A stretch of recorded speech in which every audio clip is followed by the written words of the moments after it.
Hi guys, welcome to my channel. This is Dianna in the kitchen, and on today's episode we'll be cooking some stew peas. So I have some pig's tail, I have some chicken foot, or we call them steppers, and we also have some red kidney beans that we have soaking in some water with some garlic. And over here we have carrot, scallion, a scotch bonnet pepper, and a couple sprigs of thyme. And additional ingredients is just some jerk seasoning, some Maggi all-purpose seasoning, and some black pepper. I do also have some coconut milk, but we will be adding that later on in the video. Alright, so the first step in making the stew peas is cooking the peas. Well, we're not going to cook it all the way through. I'm just going to cook it for 15 minutes. And after 15 minutes, I'm going to add the pig's tail. Alright, so after 15 minutes, this is what the peas looks like, and I'm going to add the pig's tail and some additional water.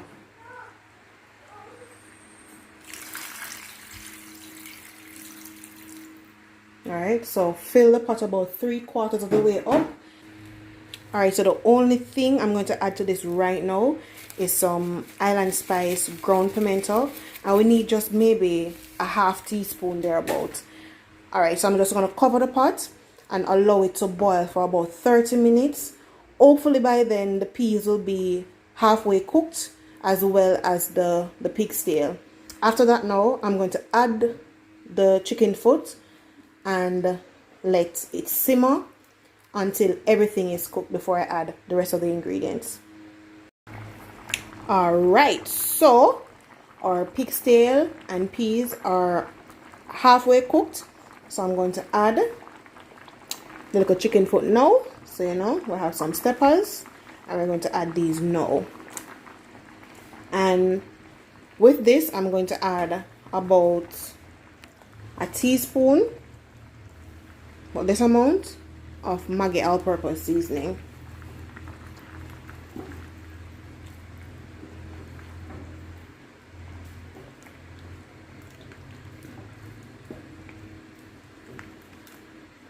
And if you see where it needs additional water, all you have to do is just add a little bit more water, cover the pot again, and just allow it to boil until everything is cooked. By then we'll be adding our coconut milk, our carrots and scallion and stuff, and then a little bit after that you have dinner.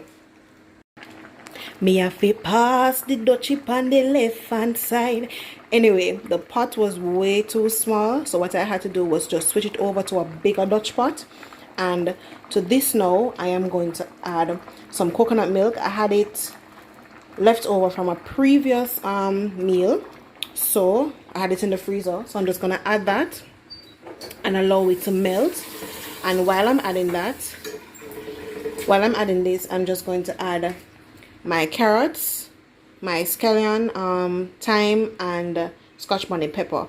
Now you can choose to leave your thyme leaves on the sprig, but I absolutely hate seeing it in the final presentation, so I always take it off. So I'm just going to pour this in the pot.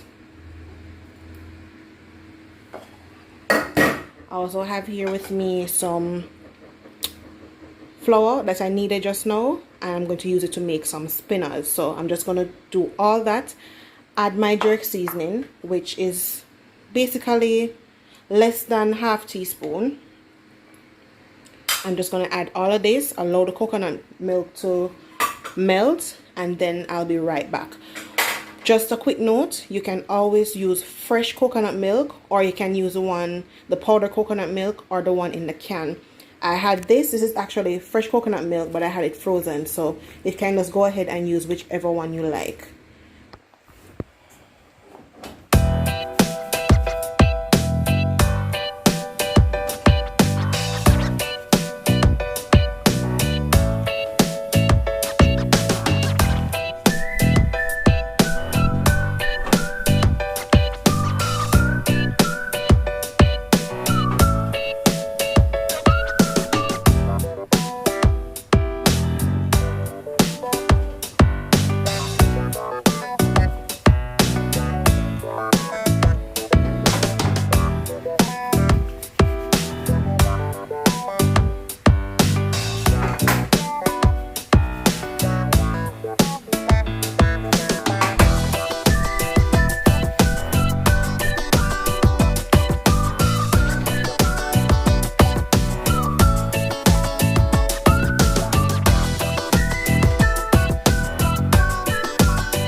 thinners are all in, and my pot is looking lovely. And trust me, the aroma that's in my kitchen right now is to die for. So I'm just gonna allow this to simmer. Allow it to simmer for about maybe 15 minutes until everything starts to get a little bit thicker. If by that time it's not thick, I may or may not add a little bit of cornstarch. Just get it to the thickness that I like, because I realize that for some persons they like when their stew peas is a bit runny, but for me I like when it's a bit thick or a bit on the thicker side. So I'm soon forward. Alright, so it's about that time, and the stew peas has simmered down to a thick enough stew. Well, hence the name stew peas. So first thing I'm going to do is to remove the Scotch bonnet pepper, because I have kids and I cannot afford for it to burst in the pot. Yes, the spice would be nice, but it would be a little bit too much for them. No, I love this amount of liquid. However, the consistency is not the consistency like I like. So I am going to add just a little bit of cornstarch.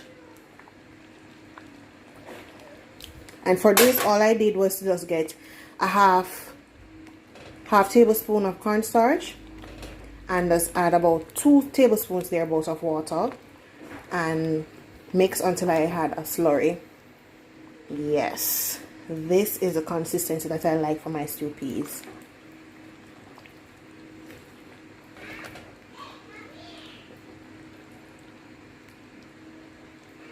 So by now all the flavors have been married, the marriage have been consummated, and everything is looking lovely.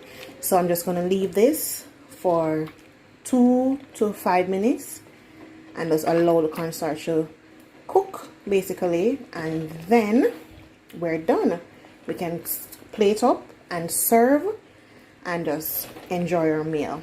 And listen, if you are a true gastronomer like myself, a true foodie, a true stew peas connoisseur, then you're going to need some white rice with this. And I have this over on the other flame going. So we'll be back in about 2-3 minutes. I'm going to plate up and let you guys see exactly what my meal will look like. So just stay tuned for the final product. And now for the moment we've all been waiting for. Look at this. Yes guys, I am ready to dig in. Thank you so much for tuning in, and don't forget to like, comment, share, subscribe, and of course click on the post notification bell so you can get notified every single time I post a new video. Until then, thank you so much for watching, and I'll see you in the next video.